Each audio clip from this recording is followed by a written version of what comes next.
Hello, everyone. This is Russell Clay. This is the Pitcher Nail Down. You can find me at Russell J. Clay on Twitter. 11 game slate today. Not too exciting, not boring. Quite the middle road of pitchers. But there are a few decent options here that I think we can look at and potentially guys to stack against. So let's get into it. First game here, Reds and Pirates. Pirates minus 131 favorites. Ivan Nova versus Homer Bailey. Now, Bailey's really priced up on DK here, which I find a little strange. 7,400 on FanDuel, 9,400 on DK. I am not willing to pay that price on DraftKings, and I don't even know if I want to pay for it on FanDuel. So, that's definitely a weird price for him. Obviously, the Pirates don't have a ton of left-handed bats, but they do have Gregory Polanco. If he's not in the lineup, then I guess you could think about it. As McCutchen and Marte have really struggled this year, but overall, I mean, that's just not someone I want to pay 9,400 for. So maybe a deep tournament punt on DraftKings or on FanDuel, but nothing on DK for me. Ivan Nova as well, same thing. I'm not touching him, even though he is cheap, 6,300 and 6,700. I'm all set with that. He's not a guy that I necessarily feel comfortable even punting with at this stage. So we'll see how he does with his new team. Maybe he'll be reinvigorated. Next up here, Nationals big 235 favorites. It's pretty simple. Steven Strasburg versus Matt Cain. Pirates projected for 3 runs. 10K strikeout potential for Strasburg here. Obviously, you like what Vegas is saying. He's expensive, but he's worth it. You love having Matt Cain opposite of him against those lefties and Trey Turner. So I think this is pretty much a lot of good things going for Steven Strasburg, and I think he's your cash game arm of the night. I think that's pretty simplistic in my eyes. Just with everything, the way it's situated and this Giants lineup, pretty lacking in terms of WOBA and ISO against righties. So I believe 17th and 24th in ISO and WOBA this year against righties. So not something you want to target by any means. And in terms of hitters, and definitely something you want to use in cash for Strasburg. So the next one up here, Orioles and White Sox. Chris Tillman versus Carlos Rodon. I'm okay with Tillman here. 9,300. That's a little expensive, but at the same time, he's facing a White Sox team that struggled this year quite a bit. He's been a little inconsistent so far, but I think he's an interesting sort of contrarian tournament pivot. Tim Anderson might not be in the lineup, and you go down that line, and it's like Jose Abreu's not really hitting that well this year. Melky Cabrera is doing all right. Just a Morneau sort of just in that substitution type of mold. And then Adam Eaton's good. Todd Frazier's good, but that's really two good guys that are just above average, not the Mike Trouts of the world. So Tillman, I like him tonight. I think he has sort of 6 to 8K strikeout upside. And obviously you would like that at 9,300, and you would also like that at 8,300 on FanDuel. So definitely something to keep in mind there. As far as Carlos Rodon goes, I'm not touching him. In fact, I'm stacking against him. I like Machado. I like Jonathan Scope. I think those guys are very interesting. Even Trumbo and Adams, I'm definitely firing away with those guys. So that kind of gives you a visual of how I feel about Rodon. All right. Next one up here, Rangers and Astros. Lucas Harrell versus Doug Fister. I don't know about you guys, but this just doesn't appeal to me at all. I get that the Rangers sort of have a new lineup and everything, but with Lucroy in there, I mean, I'm afraid of them. So I'm not touching this. Fister isn't a strong enough arm for me to go at them right now. It just doesn't add up for me. He's been okay. He's had a few good starts mixed in here, but overall he's been really inconsistent and been giving up runs and power. So this is not the lineup you want to do that to with Lucroy and Beltran added to the mix. So that's kind of what I'm looking at there. I wouldn't touch Fister in it, even in a deep tournament. Lucas Harrell, same thing. Altuve, Correa, Springer probably gonna tee off tonight. Kobe Rasmus in play as well. I just don't see Lucas Harrell as a viable option. So I think you have to be aware of that and potentially just move on from this matchup, even if you are a Rangers or Astros fan. Sorry, guys. And the next one here, Logan Verrey versus Matt Boyd. Verrey, man, I don't like this matchup for him at all. I think this is a really bad situation for him. Obviously been getting chipped away at the last few starts. Earned runs given up of 3.3225 with only one game over 4 strikeouts. So not really seeing the upside here to potentially throw in there even at 6,500 on FanDuel. I just don't see the upside needed to necessarily go at him. On DK, it's a little different because he's 4, but still not worth it for me. The chances he gets 10 to 15 aren't very good against this Tigers lineup. So I think we're fading there as well. Matt Boyd is intriguing. A lot of lefties in this lineup, so you like that. Lefty on lefty for Granderson, Walker, Bruce, Conforto, Loney. I mean, that's the heart of their lineup. If he can sort of neutralize some of the lefties in this lineup, I really like him in terms of tournaments.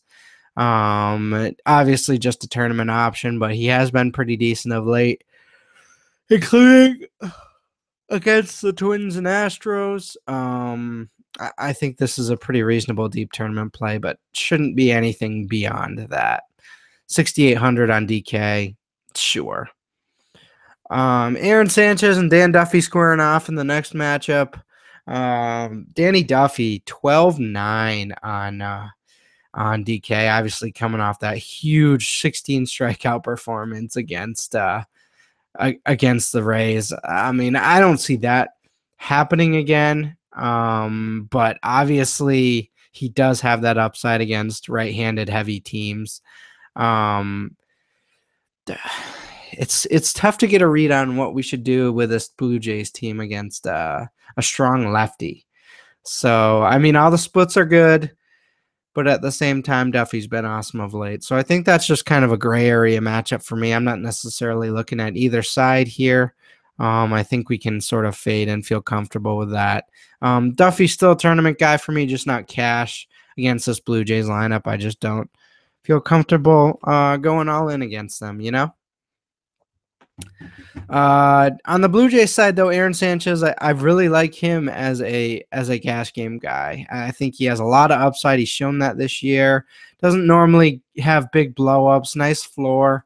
Obviously, always the chance to run support with that Blue Jays lineup. You don't quite like that his chances at getting a win quite as much today, but I don't think Duffy is Roger Clemens out there. I think he's a good young pitcher, but at the same time, he isn't unhittable. So I think that's something to keep in mind. I think there might be run support here. I mean, it was just a few games ago where he was giving up 3 home runs to the Tigers there. So I like Sanchez. I think he's a cash game arm at 10-8. Pretty reasonable there, and especially on FanDuel at 9-2, I think you can definitely fire away with that. So that's kind of what we're looking at there. Next up, Braves Cardinals, Roberto Hernandez versus Carlos Martinez. I like Martinez here quite a bit. No line out yet, but I'm guessing we're going to be looking at -150 to -170 for the Cardinals, and projecting them for 4.5 to 5 runs. So this is going to be an ugly matchup in theory, and especially on paper. Hernandez, I don't see him having much of a shot totally shutting down this Cardinals lineup. And on the other side of the coin, I don't see this Braves team getting much off the ground against Carlos Martinez. So Martinez, another cash guy. I really like him. I think he has a ton of upside in this matchup, even though he is a righty against these lefties. He should have quite a bit of upside. Yeah, maybe he gives up a run or two, but I think he has a ton of upside in terms of strikeouts and in terms of just getting through these weak bats. I mean, they are lefties, but what does it matter if they can't get the ball on the bat on the ball? So I'm buying Martinez in cash at both sites. 9,800 on DK, 9,300 on FanDuel. So definitely firing away there. And Roberto Hernandez not on the slate.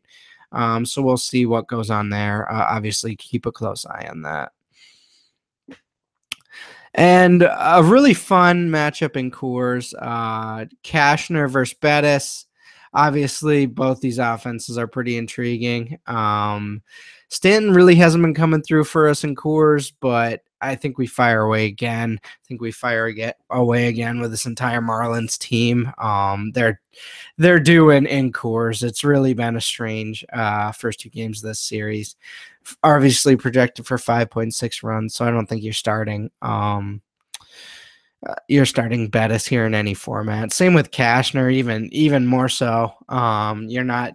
You're pretty afraid of those lefties of Blackman and Gonzalez against Cashner. So I'm not touching either of those arms in this matchup, and I quite like stacking some of these options, especially at some reduced prices. So keep that in mind. Definitely look to get some bats and Coors tonight. While it hasn't been a perfect world, it's still pretty reasonable to expect that they do well. So definitely something to look at there. Matt Garza versus Patrick Corbin. No way. I mean, I get the Matt Garza thing. He's been all right. In his last outing, 5 strikeouts and 39 FanDuel points in 5 innings against the Pirates. That's fine. But he's really struggled in the last month, and it's just not something you should be investing in, especially against a strong Diamondbacks lineup that can take advantage of stuff like that. So definitely not something I'm looking at, and I don't think you should either. Same with Patrick Corbin. He's just been giving up so many runs. It just doesn't add up for me. He does have some strikeout upside, but even against this Brewers lineup, I just don't see it. Even at 6,300 on FanDuel, it's just not something I'm interested in. Now on 54 on DK as a deep SP2 in a tournament, I might be okay with that, but no more than one share of him tonight. I just don't see the upside there. So this matchup's pretty lukewarm too. Again, we gave you some cash options up at the top. It's not necessarily a beautiful slate, but I'd much rather go with a Matt Boyd or something like that, or a Chris Tillman, or something like that over some of these options. So anyway, next matchup. Phillies versus Paul Clemens. Obviously, Kristen Friedrich did okay yesterday, but I think Paul Clemens is even a little less quality of an arm than Friedrich. So I'm not in on Clemens here. 4,300 on DK, even at that price. Can he get you 12 points? Sure. But is that going to win you a tournament? No. And are you going to play him in cash? No. So I don't really see him being a viable option either, even at 4,300. You need that 15 range still if you play him. So definitely not looking at him. And Jack Thompson, I can't feel comfortable throwing him out there against this Padres lineup. There's too many lefties, and you worry about him sort of coming in with his first start of the year at 44. I mean, I guess maybe there is some upside in that sense, but they haven't seen him yet. But in terms of anything but deep tournaments, and even that, I probably wouldn't venture into that. So that's what you're looking at there. Final grouping here: Tyler Skaggs versus Taijuan Walker. Angels versus the Mariners. I like Skaggs here. Lefty on this Mariners lineup has been shown to be successful. Obviously hasn't given up an earned run in his last 3 starts. That's including against the Red Sox and Orioles. So has shown some upside. I like this matchup quite a bit, and for him to continue sort of on his pace that he has been. It is expensive. I get 10-4 on DK is something you might not want to pay. But 6-2 on 6-5 on FanDuel is the cash option of the night on FanDuel. So definitely look at that there. He's more of a tournament guy in DK, but on FanDuel, I mean, I don't see how you could really fade him at that price. Seems pretty straightforward to me. Taijuan Walker, sure, I'm okay with that. I'm okay with him as a deep tournament guy. He's pretty cheap. Has shown the ability for major upside this year. Obviously had that 11 strikeout, 0 earned run game against the Indians, and just a few games ago held the Orioles to 1 run. So I think there is quite a bit of upside here. Obviously you worry about Trout, but everyone else in that line is pretty weak. So I do like Walker quite a bit. At his price, he's borderline cash, but not quite cash for me. But if you are looking for someone in that 7K range on both sites, he's definitely a solid option. So that pretty much wraps it up. I think there are some decent options. As mentioned, Carlos Martinez, Strasburg, Skaggs, Walker, and then other than that, it's pretty weak, you know? I mean, Aaron Sanchez is pretty intriguing. Matt Boyd as a deep tournament guy, but yeah, I think you just go with a straightforward approach tonight with pitching. So thanks for tuning in, guys, and as always, check out Daily Fantasy Cafe for all our great tools and content.